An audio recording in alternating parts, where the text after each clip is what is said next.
The big marches happening over the next few weekends will likely have an additional anti-war component now that Trump has bombed Syria, provoked North Korea, and dropped the Moab, the largest and most expensive non-nuclear bomb we had in our military arsenal, on Afghanistan.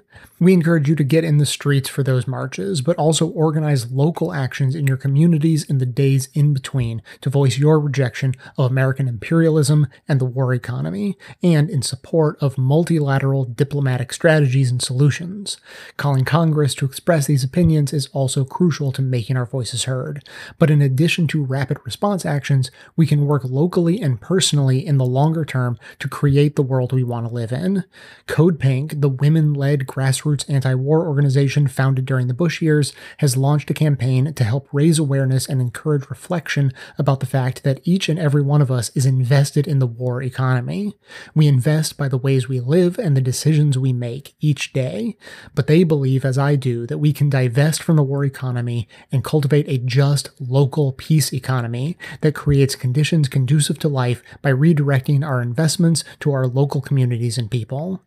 The fact is that the war economy is killing us. America's been at war for the last 14 years, or 4 decades, depending on how you count, and now Trump has put us on the brink of multiple new escalations.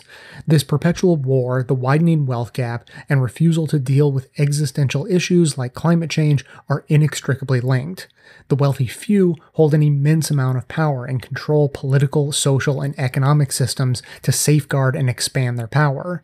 As Code Pink explains, the situation has resulted in, quote, a social, ecological, economic, and political crisis that threatens life on Earth, unquote. On the Local Peace Economy campaign page on their website, Code Pink writes, quote, even though there is evidence that shows that humans are predisposed to be cooperative and sharing, the war economy survives by creating the experience of scarcity that forces the reliance on greed, selfishness, competition, and a sense that we are separate, unquote. Head over to codepink.org/peace economy to read more about the campaign, take the Peace Economy Pledge, and read the next steps to begin growing your peace economy now. The next steps include questions to ask yourself to see where in your life you are not living your values, a list of suggested organizations and causes to engage with that align with the peace economy goals, how and where to invest financially in your local community, and much more.